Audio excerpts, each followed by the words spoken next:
नमस्कार, आदाब। Crime petrol dial 100 में आप सबका स्वागत है। कहते हैं कि जब हमारे पास अधिकार आते हैं तो उसके साथ साथ हमारी जिम्मेदारियां भी बढ़ जाती हैं। लेकिन कुछ लोग अपने इस अधिकार को अहंकार समझ बैठते हैं और अहंकार अक्सर विनाश का कारण बनता है। आज की कहानी महाराष्ट्र के पुणे शहर की ऐसी दिल दहला देने वाली कहानी है जहां दुश्मनी, लालच और रिश्तों की उलझी हुई डोर ने पुलिस को उलझा कर रख दिया।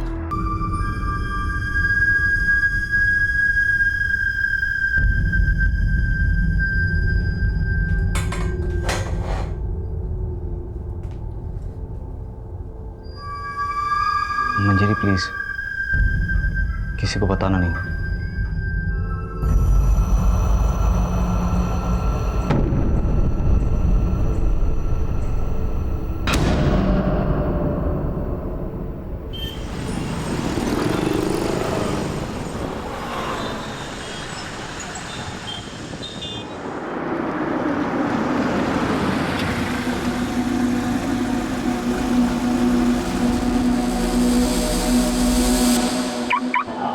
Good morning.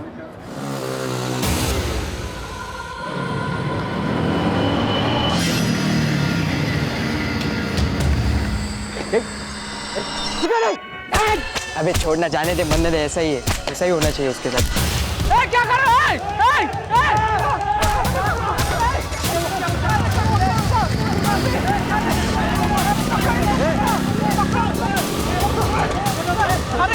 एम्बुलेंस को बुलाओ, एम्बुलेंस। किशोर पाटिल, जो कि पुणे के एक नामचीन कॉलेज का प्रिंसिपल था, उसके साथ ऐसा क्या हुआ था जिसकी वजह से वो आत्महत्या करने की सोच रहा था? आखिर उसने अपने छोटे भाई की बीवी मंजरी से इस बात को गुप्त रखने के लिए क्यों कहा था? मंजरी प्लीज, किसी को बताना नहीं। और इस सब के बाद उस पर एक जानलेवा हमला भी होता है। आखिर ये लोग कौन थे और किशोर को इस तरह दिन दहाड़े क्यों मार रहे थे? किशोर खुद देखने में जितना सरल था, उसकी जिंदगी उतनी ही उलझी हुई थी। लेकिन क्या इस सब के लिए वो खुद जिम्मेदार था?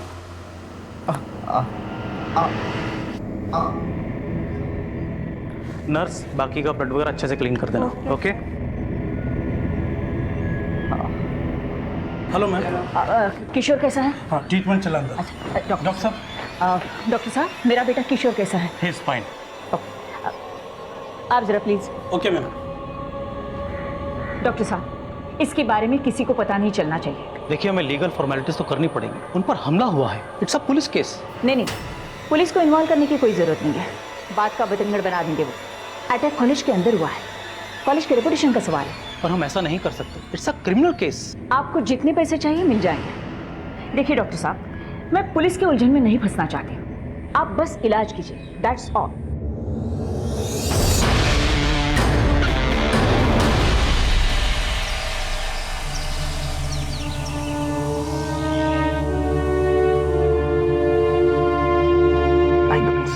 आराम से।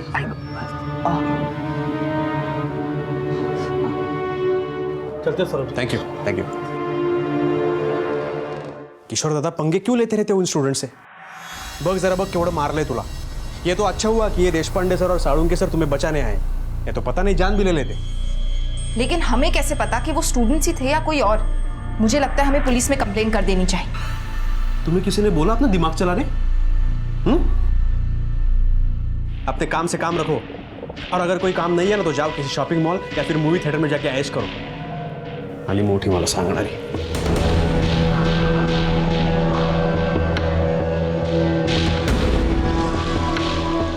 क्या करती है? पागल हो गई हो?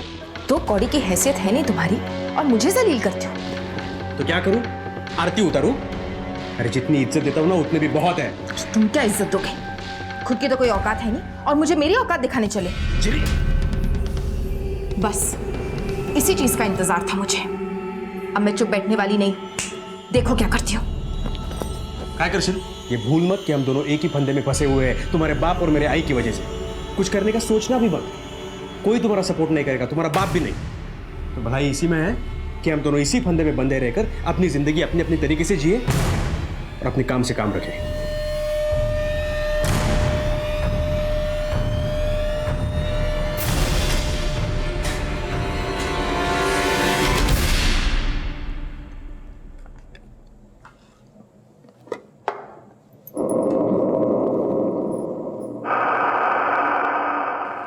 क्या प्रॉब्लम क्या है? तुम दोनों खाना क्यों नहीं खा रहे हो? कोई मर गए क्या? अगर खाना नहीं खाना था तो रूम में बैठे रहते, यहाँ क्यों आए? इस घर में और कॉलेज में सिर्फ मेरे डिसीजन मानने पड़ेंगे। अगर ये बात किसी के समझ में नहीं आई हो तो आप दिमाग में बिठा लो।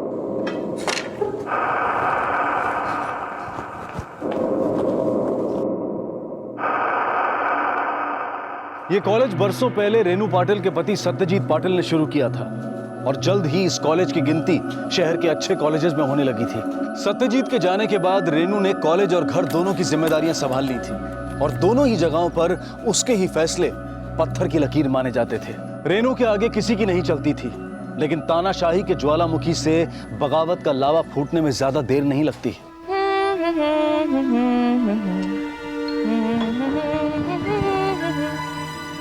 अरे वाह, चांगला मूड दिसतोय तुझा।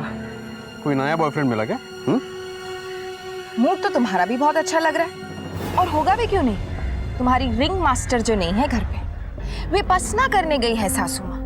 हे देवा, उन्हें अक्ल देना कि वो हमेशा के लिए वहीं रह जाए, ताकि हम सबका पीछा तो छूटे। तुझा माहिती नहीं मला, लेकिन मैं मेरी आई से बहुत प्यार करता हूँ। प्यार? और उस औरत के साथ?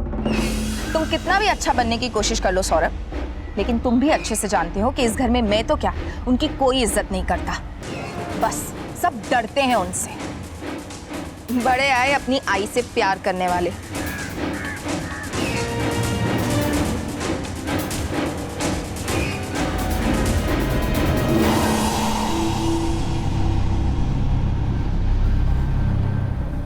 और लेता तुम्हें आज भी छोले इतने पसंद है? तुम्हें आज भी मेरी पसंद और नापसंद याद है? तुम्हारे हाथों का स्वाद वैसे के वैसा है। इतने सालों बाद उस दिन जब तुम्हारा फोन आया तो मैं कैसे रिएक्ट करूं मुझे समझ में नहीं आ रहा था। I was surprise. तुम आज भी मेरा इंतजार कर रहे हो? तुम्हारे जाने के बाद कोई पसंद ही नहीं आई। शायद किस्मत ने हमें एक और मौका दिया है पास आने का, और वो मौका मैं नहीं खोना चाहता। लेकिन अगर तुम्हारी आई को पता चल गया कि मैं वापस आ गई हूं तो?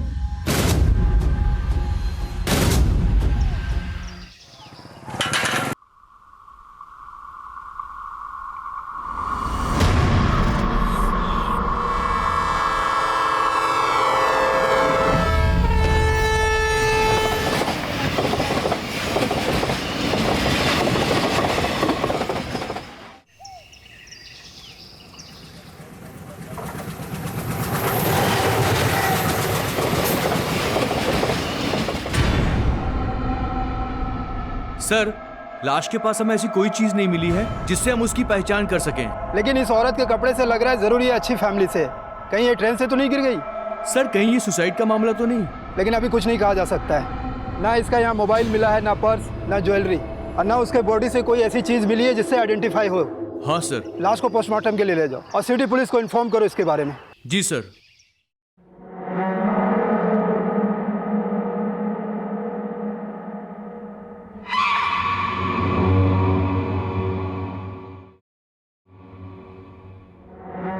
भाऊजी, उस दिन हम दोनों के बीच जो हुआ वो एक्चुअली मैं बहुत फ्रस्ट्रेशन में थी।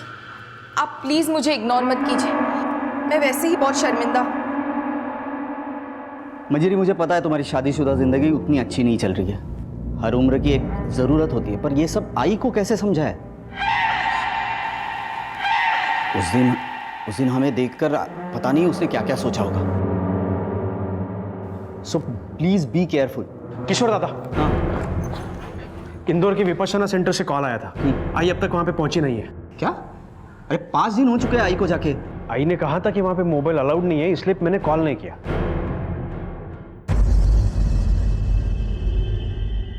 सर, हमने आसपास के थानों में उस औरत के फोटोज भेजे हैं, पर अभी तक उसके नाम का कोई भी मिसिंग कंप्लेंट दर्ज नहीं हुआ है। सर, उस बॉडी की हालत बहुत खराब है, हम ज्यादा दिनों तक स्टोर नहीं रख पाएंगे। ठीक है, उस औरत की साड़ी को संभाल के रखो, और 2-4 दिन के अंदर उस औरत की शिनाख्त नहीं होती है तो हम उसका दाह संस्कार करेंगे। ठीक है सर।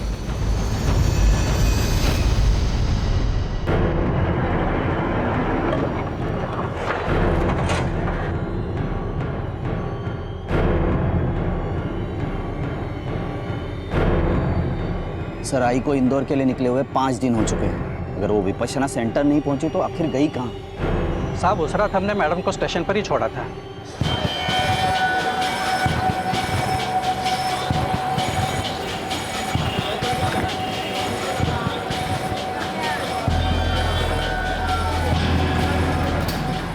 उसके बाद गाड़ी बंगले पे लगाई और हम घर चले गए।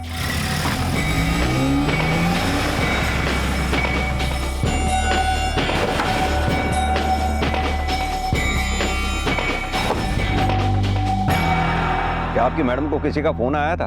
मेरा मतलब रेनू जी की फोन पे किसी से कोई ऐसी बातचीत हुई हो या कहा सुनी हुई हो? साहब इतना ध्यान नहीं दिया क्योंकि पहले ही घर से निकलने में देर हो चुकी थी और ऊपर से मैडम गाड़ी तेज चलाने के लिए बोल रही थी। क्या ऐसा हो सकता है कि रेनू जी अपनी मर्जी से कहीं चली गई हो? नहीं सर, बिल्कुल नहीं। उन्हें कभी कहीं जाना होता तो हमें बता के जाती। ठीक है, हमें रेनू जी के बारे में जैसे ही कुछ पता चलता है आप लोगों को इन्फॉर्म करते हैं। Please do that. Thank you. Thank you.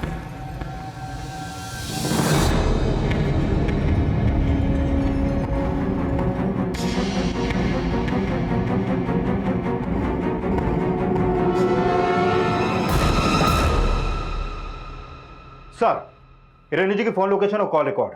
जिस रात रेनू जी की ट्रेन थी ठीक उसी रात करीब 10 बजे उनका फोन स्विच ऑफ हो गया था। और सर उनके फोन की लास्ट लोकेशन पूना जंक्शन की थी। सर मैंने उनका फोन नंबर और IMEI नंबर ट्रैकिंग पे डाल दिया है। शिंदे फौरन रेलवे डिपार्टमेंट से कांटेक्ट करो। जिस ट्रेन से रेनू जी जाने वाली थी उस ट्रेन के सभी पैसेंजर्स की लिस्ट मंगवाओ। रेलवे पुलिस से कहो पूना जंक्शन की उस रात की सारी CCTV फुटेज हमें भेजे। सर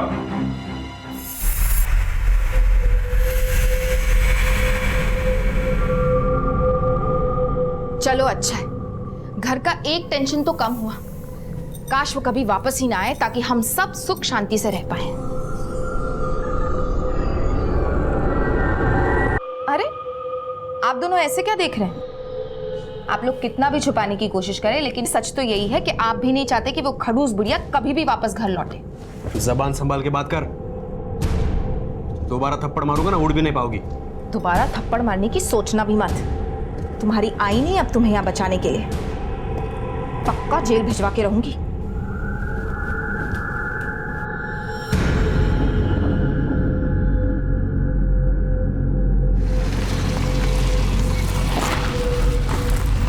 सर, जिस ट्रेन से रेनू जी जाने वाली थी उस ट्रेन की पैसेंजर्स लिस्ट मैंने चेक की।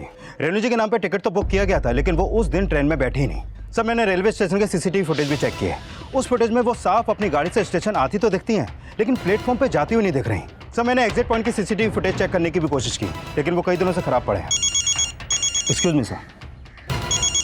विशाल, हेलो। ठीक है, थैंक यू। रेनू जी के फोन का IMEI नंबर ट्रैक हो गया है लेकिन उस फोन पर रेनू जी का नहीं बल्कि किसी और का सिम कार्ड एक्टिव था। फोन की एग्जैक्ट लोकेशन भी ट्रेस हो गई है, मनमाड़ की है। मनमाड़? ये रेनू जी का फोन मनमाड़ पहुंचा कैसे?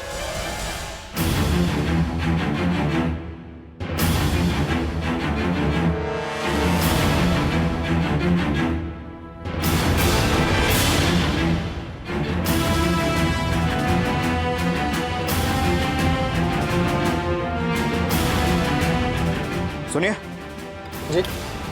8896143134 क्या नंबर तुम्हारा है? नहीं सर, मेरा नंबर नहीं है। लेकिन बात क्या है सर? इस IMEI नंबर का फोन है तुम्हारे पास? जी सर, मैं चेक करके बताऊँ।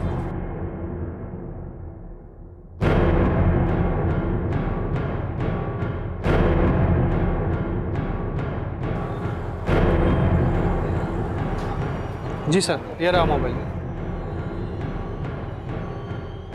ये फोन तुम्हारे पास आया कैसे? सर मैं सेकंड हैंड मोबाइल खरीदता हूँ। एक कस्टमर आया था जिसने मुझे 3000 में बेचा। उस कस्टमर की शक्ल याद है तुम्हें? सर दिन में 50 लोग आते हैं, किस किस की शक्ल याद रखूँगा? अच्छा, तुम्हारी दुकान में इस फोन पे एक सिम कार्ड एक्टिव हुआ था। वो सिम कार्ड किसका था कुछ मालूम है तुम्हें? नहीं सर, मैंने तो उसमें कोई सिम कार्ड नहीं डाला, लेकिन हाँ उसने अपना एक सिम कार्ड डाला था, डाल के मुझे चेक करके दिखाने के लिए। रेनू जी का फोन हमें मनमाड़ में ट्रेस हुआ है। कोई आदमी उनका फोन सेकंड हैंड मोबाइल्स की शॉप पर बेचकर चला गया। रेनू जी को गायब हुए आज 7वां दिन है और अभी तक कोई रैंसम कॉल भी नहीं आई आप लोगों को।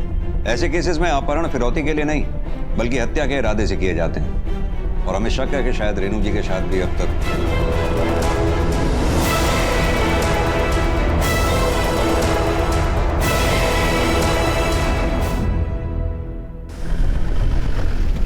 एक तरफ जहां पुणे पुलिस अब भी रेनू को तलाशने में लगी थी, वहीं दूसरी तरफ मनमाड पुलिस ने रेनू का अंतिम संस्कार भी कर दिया था।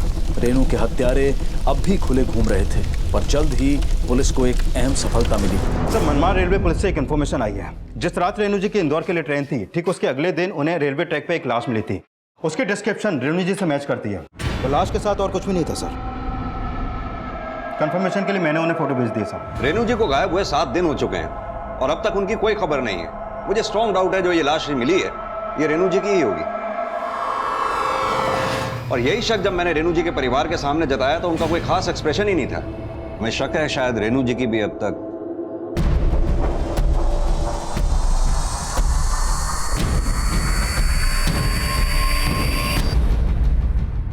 शिंदे, ये रेनू जी का परिवार कुछ समझ में नहीं आ रहा है।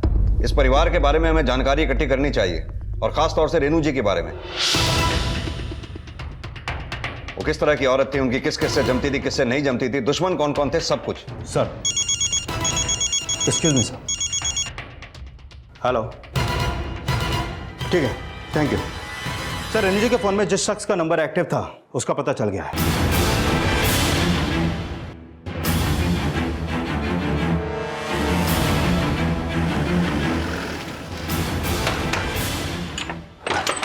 विजय। हाँ साहब। आओ चल। अरे साहब, कहाँ लेके जा रहे हो?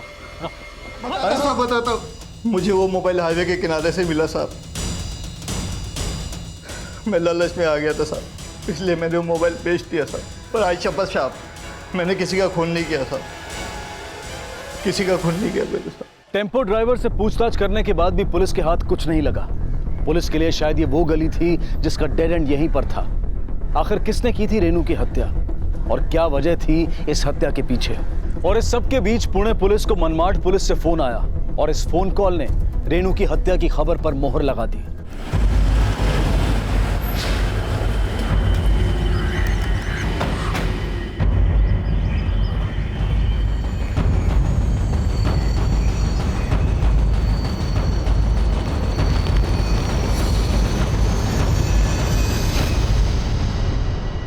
हाँ सर, ये मेरे आई की साड़ी है, उस दिन यही पहनी थी उसने। मनमाड़ में रेलवे पुलिस को आपकी आई की डेड बॉडी रेलवे ट्रैक पे मिली।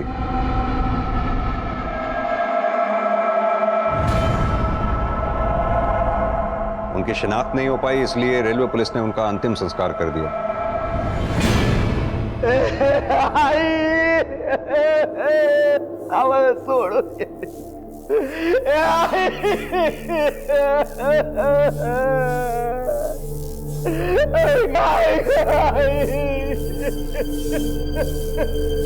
संभालिए अपने आप को।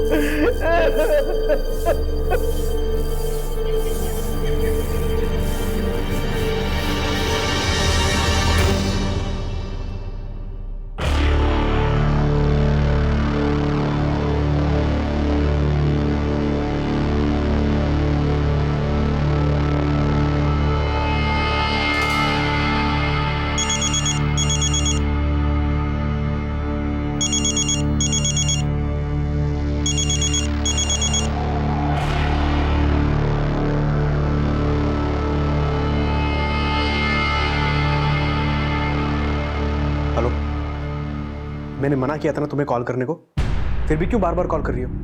घर में क्या नाटक चल रहा है मालूम है ना तुम्हें? देख, तू मुझे ऐसी धमकी नहीं दे सकती। ठीक है, मैं बाद में कॉल करूंगा, मैं मिलूंगा तुम्हें, अभी नहीं, ये सही वक्त नहीं है। उठाओ तो फोन में।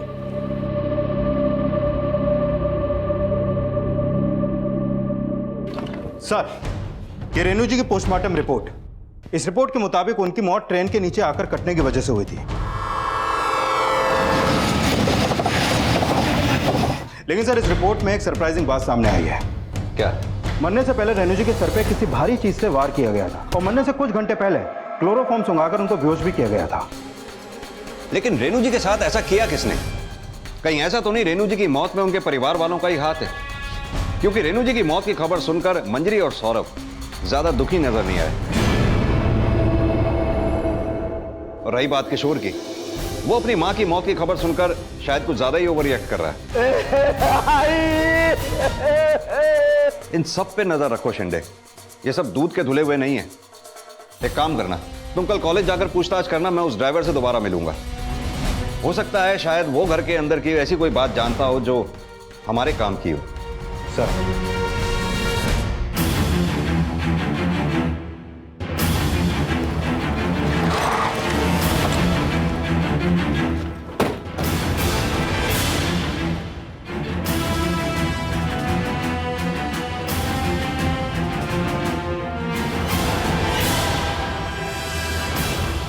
रेनू मैम तो बहुत स्ट्रिक्ट थी सर, सबको बहुत पनिश करती थी। वो तो कॉलेज फेस्ट के वक्त भी किसी को भी नहीं छोड़ती थी, पनिश भी करती थी और सभी के सामने बेइज्जती भी करती थी। रेनू मैम ने तो स्कर्ट भी बैन कर दिया था। याद रखना सच में बहुत मजा आई थी ना। क्या कपड़े पहन रखे हैं? ऐसे शॉर्ट कपड़े नहीं चलेंगे कॉलेज में। Get out. Sorry ma'am. 7 दिन के लिए रस्टिकेट कर रही हूँ। मैम प्लीज एक बार माफ कर दीजिए। No argument, no argument. Ma'am please, ma'am please.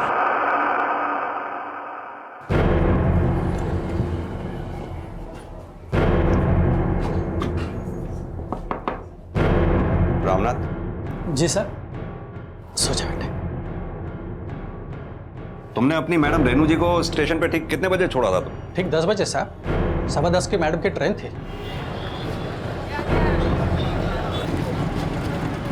उसके बाद जैसे मैंने आपको पहले कहा, मैडम की गाड़ी मैंने बंगले पे लगाई और सीधा अपने घर वापस आ गए।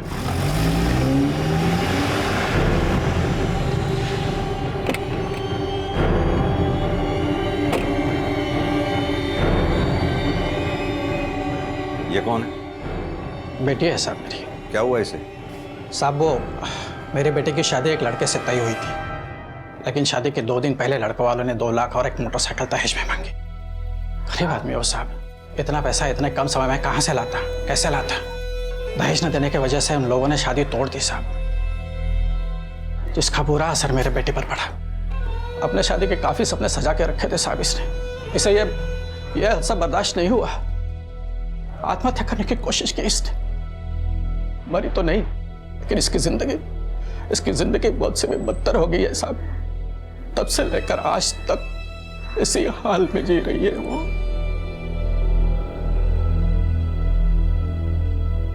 कुछ दिन पहले ही बाइक पर कुछ गुंडे हमारे कैंपस में घुस आए। टोटल 3 लोग थे। तीनों ने किशोर सर को बहुत मारा सर।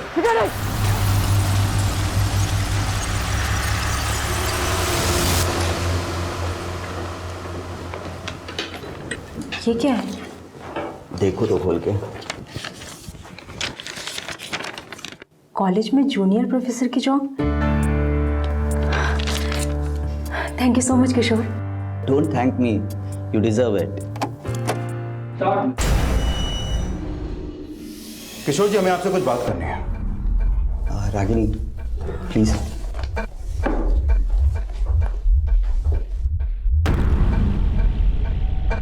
हमें पता चला है कि अभी कुछ दिन पहले आप पर जानलेवा हमला हुआ था। इस बारे में आपने पुलिस में कंप्लेंट क्यों नहीं की? नहीं सर, जानलेवा नहीं था, कुछ लोगों से हाथापाई हुई थी।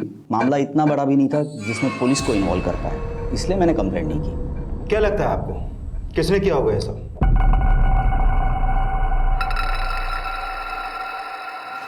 टपाक। चल बेटा, सिक्का गिरना नहीं चाहिए, नहीं तो पूरे कॉलेज में नंगा घुमाऊंगा, नंगा। आजा आजा आजा, पूरा कॉलेज का टूर करना। आजा आजा आजा आजा आजा आजा आजा आजा। स्कूल नहीं बेटा, कॉलेज है। चीटिंग है, चीटिंग। बोला ना, सिक्का नहीं गिरना चाहिए। लगा? चल आजा, पूरा कॉलेज का टूर करूंगा। आजा आजा आजा आजा, पूरा कॉलेज। क्या हो रहा है यहाँ पे सर? क्या हो रहा है? जूनियर है तो कॉलेज का टूर करवा रहे थे सर। टूर करवा रहे थे, रैगिंग कर रहे थे तुम? सर रैगिंग मैं नहीं करता सर, मैं करता ही नहीं बिल्कुल। तुम्हें मालूम है ना, कानूनन जुर्म है वो। पता है सर। पुलिस को फोन करता हूँ। नहीं सर, मैं रैगिंग कर ही नहीं रहा था सर। मैंने देखा, मेरे यू आर रस्टिकेटेड। किसी और कॉलेज में जाके अपना सिक्का चलाना। इस कॉलेज में तुम जैसे लोगों को एंट्री भी नहीं मिलेगी। किशोर, इसका कैरेक्टर सर्टिफिकेट बनाते समय इस इंसिडेंट्स को जरूर मेंशन करना। मैम प्लीज मुझे माफ कर दीजिए मैम, दोबारा मैं ऐसा नहीं करूंगा, मेरी जिंदगी बर्बाद हो जाएगी, प्लीज मैम। इनफ। मैम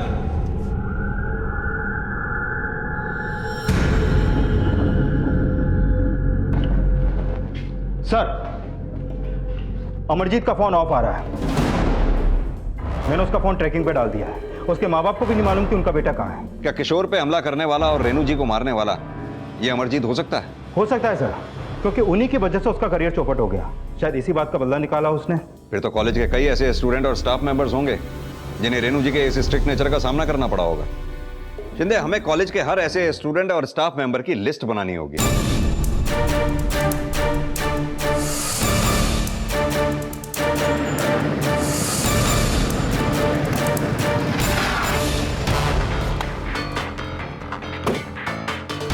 बच्चों के साथ रेनू के बर्ताव और अमरजीत वाले एंगल ने इस केस में कुछ नए एंगल्स जोड़ दिए थे। पुलिस ने रेनू के परिवार के बारे में जब और पता लगाया तो कुछ और चौंकाने वाली बातें उनके सामने आई। सीनियर कॉलेज में तो काफी चौंकाने वाली बातें सामने आई हैं। सौरभ के यहाँ पर कई लड़कियों और टीचर्स के साथ अफेयर रह चुके हैं और कईयों को तो उसकी माँ ने इसी वजह से कॉलेज से निकाला भी है। रेनू जी अक्सर सौरभ की इन हरकतों को छुपाने की कोशिश करती थी। सर, हमें यहाँ पर सौम्या नाम की एक टीचर के बारे में भी पता चला जिसके साथ शायद इन दिनों सौरभ का चक्कर चल रहा है। आपका सौरभ के साथ क्या रिश्ता है? जी वो इस कॉलेज के ट्रस्टी हैं और मैं यहाँ पढ़ाती हूँ। बस इसी वजह से हमारी बातचीत होती रहती है। एक्चुअली काफ़ी टाइम से मेरा प्रमोशन रुका हुआ है, तो बस इसी सिलसिले में इन दिनों कुछ ज़्यादा बातचीत होती रहती है। शिंदे, परिवार वाले अपने आप को जितना दूध का दूल्हा दिखाते हैं उतने है नहीं। इनमें एक करैक्टर ऐसा है जो चुपचाप बैठा तमाशा देख रहा है। मंजरी? हाँ, मंजरी। पति के बाहर इतने चक्कर हैं, ऊपर से सास का टॉर्चर, एक ऐसी शादी जिसमें वो कभी रहना नहीं चाहती होगी। मुझे लगता है इन सब में उसी का हाथ है।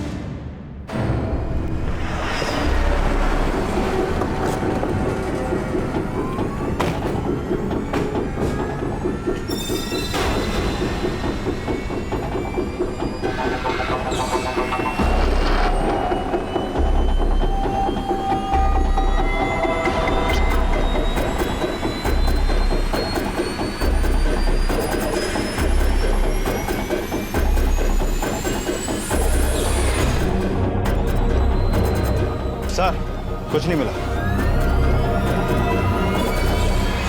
ये सौम्या और सौरभ के बारे में पता है आपको?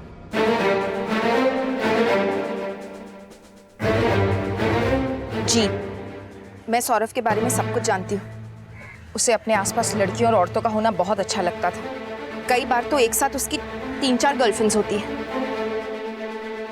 फिर तो सौम्या और सौरभ के बीच में क्या रिश्ता है ये भी अच्छी तरह से पता होगा आपको। जी हाँ, वो एक दिन मैं अब प्रेग्नेंट हूँ और इस बच्चे का बाप सौरभ है। मैं इस बच्चे का अबॉर्शन नहीं कराऊंगी। मुझे सौरभ के साथ रहना है। ये पॉसिबल नहीं है। मैं कुछ नहीं जानती। मैं अबॉर्शन नहीं कराऊंगी। देखो, सौरभ की मंजरी के साथ शादी हो चुकी है। अगर सौरभ तुम्हारे साथ शादी करता भी है तो लोग दूसरी बीवी को क्या कहते पता है ना।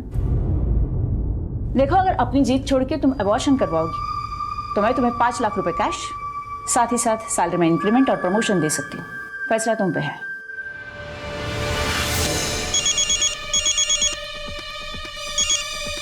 हेलो मंजरी, तुम्हारा पति मेरे होने वाले बच्चे का बाप बनने वाला है। क्या बकवास कर रही हो? कौन हो तुम? मैं कोई बकवास नहीं कर रही हूँ। अगर तुम्हें भरोसा नहीं है तो तुम खुद कॉलेज आकर अपनी सास से पूछ लो। तुम्हारी सास ने मुझे अबॉर्शन करने के लिए 5 लाख रुपए और सैलरी में इंक्रीमेंट देने का ऑफर किया है। तुम्हें जब इतना सब मिल रहा है तो मुझे क्यों फोन कर रही हो? तुम्हारे पति ने मुझे धोखा दिया है। उसने मेरी फीलिंग्स के साथ खेला है। तुम्हारी सास ने जो दिया वो मूल था। अब मैंने तुम्हें बताकर अपना ब्याज वसूल किया। सौरभ, मुझे तुम्हारे साथ नहीं रहना है। मुझे डिवोर्स चाहिए। अरे भाई, हे वक्त दिन में मैं किसी के भी साथ घूमूं, रात में तो तुम्हारे पास वापस आता हूँ ना। ये कैसी बातें कर रहे हो तुम? और कितनी लड़कियों के साथ चक्कर है तुम्हारा? मेरी कोई वैल्यू नहीं है तुम्हारी लाइफ में। मुझे तुम्हारे साथ नहीं रहना है, बस।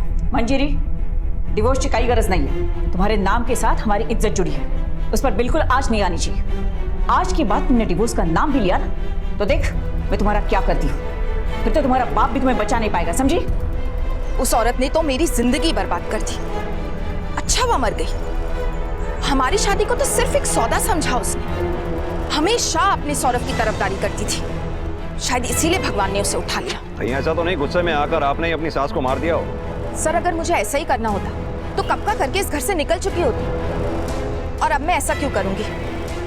अब तो मुझे ऐसे रहने की आदत हो चुकी।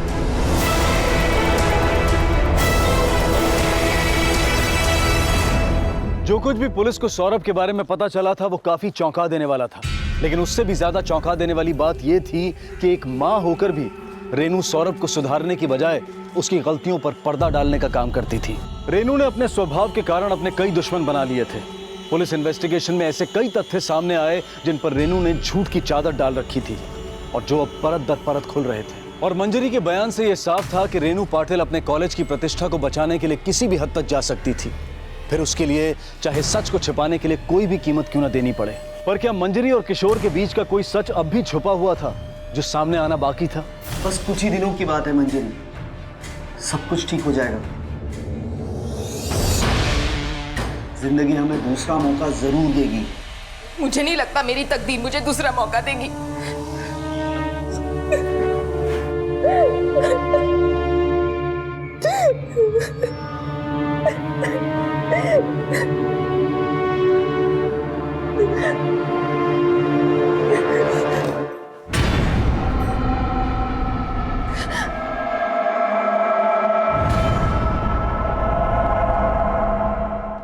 कहना मेरे से मिलेंगे। सर, एक खास बात पता चली है। जिस दिन रेनू जी इंदौर के लिए निकली थी, ठीक उसी दिन से उनकी नौकरानी लक्ष्मी उस घर में नजर नहीं आ रही है। कहीं इस केस में उसका कोई कनेक्शन तो नहीं? देखो लक्ष्मी, चुप रहने से कोई फायदा नहीं। जब तुमने कुछ किया ही नहीं तो फिर डरने की कोई बात नहीं है। जो कुछ जानती हो सब बता दो। सब हमने काम नहीं छोड़ा था, रेनू मैडम ने हमें खुद निकाल दिया था। निकालने की कोई खास वजह? घबराओ मत, जो कुछ भी जानती हो सब सच सच बता दो। सब जिस रात रेनू मैडम इंदौर जाने वाली थी उसी दिन की बात है।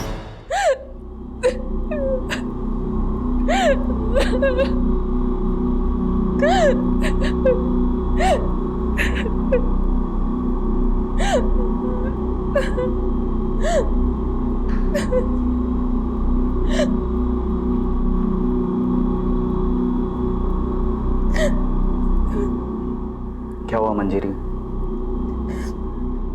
देखो, रोने से कुछ नहीं होने वाला।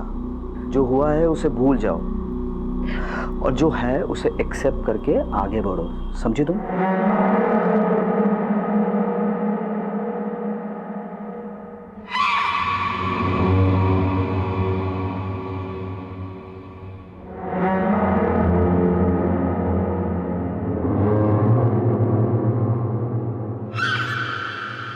हे काय चाललंय तुमच्या दोघांचं? हाँ? नहीं आई, आप जैसा सोच रहे हैं वैसा कुछ नहीं है हमारे बीच में। सच्ची कह रहा हूं मैं।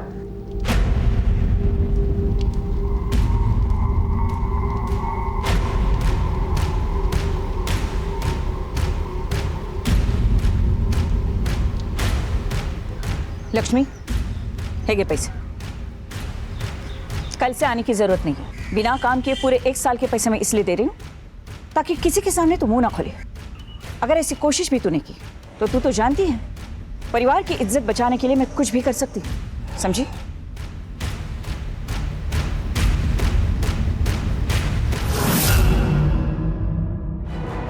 नहीं सर, आप जैसा सोच रहे हैं वैसा कोई रिश्ता नहीं है हमारे बीच में।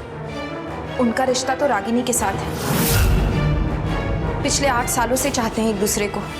रागिनी? आई नहीं चाहती थी कि हम एक हो, इसलिए मैंने रागिनी से कभी शादी नहीं की।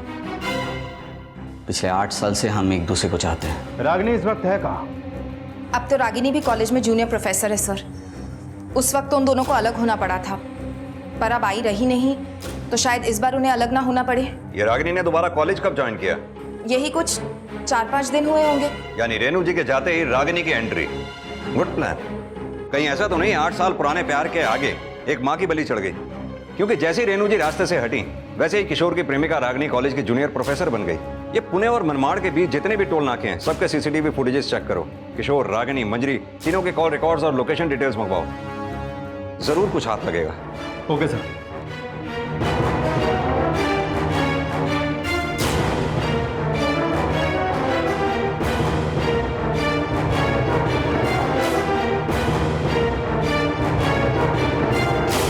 सर, मैंने सभी टोल नाकों की सीसीटीवी फुटेज चेक की है। वहां से तो हमारे हाथ कुछ नहीं लगा, लेकिन कॉल रिकॉर्ड में हमारे हाथ एक मेजर कड़ी लगी है। क्या?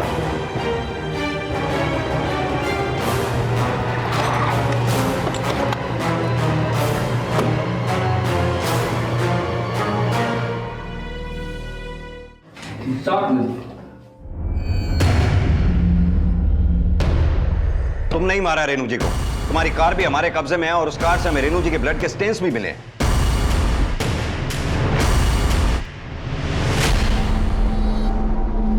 हाँ, मैंने ही मारा है रेनू पाटिल को। क्यों मारा रेनू जी को? क्योंकि उनकी घटिया सोच ने मेरी जिंदगी उजाड़ के रख दी थी। लेकिन 8 साल बाद किस्मत ने एक बार फिर मुझे किशोर से मिला दिया।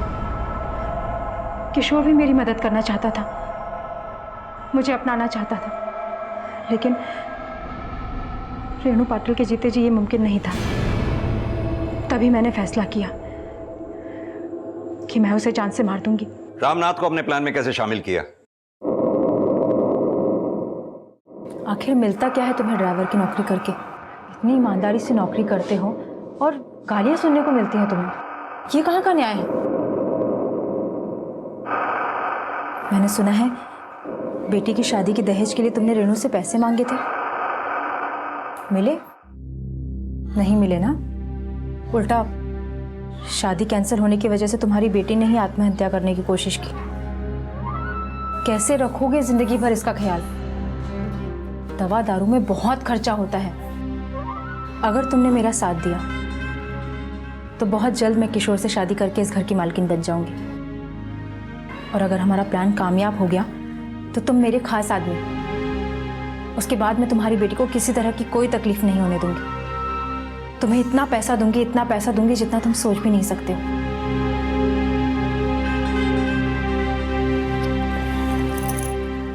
फिलहाल ये लो 1 लाख रुपए, पकड़ो। और ज़रूरत होगी तो मैं और दूंगी, लेकिन अपनी बेटी का इलाज अच्छे से अच्छे हॉस्पिटल में करवाओ। और तुम जो कुछ भी डिसाइड करो मुझे जल्दी से बता देना।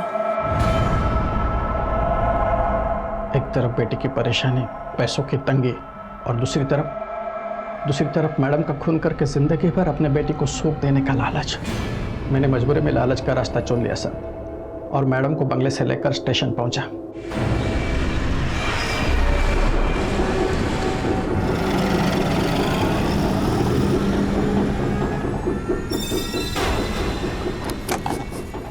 अरे कैसी गाड़ी पार्क कर दी, दरवाजा ही नहीं खुल रहा।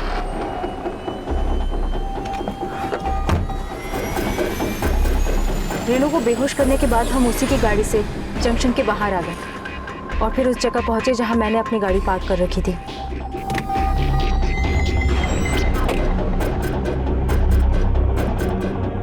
हमने उसे मेरी गाड़ी में डाला और फिर रामनाथ उसकी गाड़ी वापस उसके बंगले पर छोड़ने चला गया।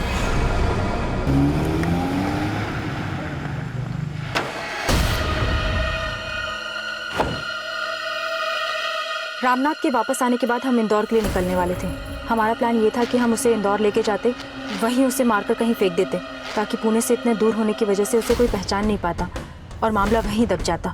हम इंदौर के लिए निकलने ही वाले थे कि रेनू को होश आ गया।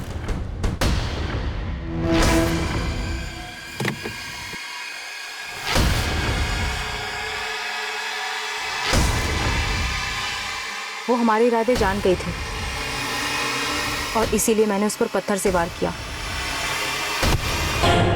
और वो मर गई। फिर हमने वापस उसे अपनी गाड़ी की डिक्की में डाला और हम इंदौर के लिए निकल गए। लेकिन मनमाड़ पहुंचते पहुंचते सुबह हो गई और आगे स्टेट बॉर्डर थी। हम अच्छी तरह से जानते थे कि स्टेट बॉर्डर पर कड़ी चेकिंग होने की पूरी संभावना थी, क्योंकि हमारी गाड़ी में एक डेड बॉडी थी। इसलिए हम डर गए। इसीलिए हमने रेनू की बॉडी मनमाड़ में ही रेलवे ट्रैक पर फेंक दी, ताकि उसकी बॉडी ट्रेन के नीचे आकर कट जाए और कोई शिनाख्त ना कर पाए।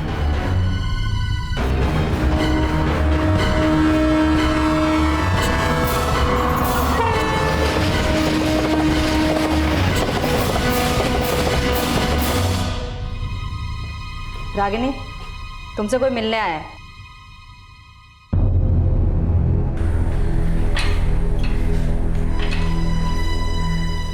काहे केलस तू है रागिनी? अरे मैं खुद उस घर से निकलने की कोशिश कर रहा था, ताकि तुम और मैं अलग से दुनिया बसा सके। तुम्हारी एक गलती की वजह से सब खत्म हो गया।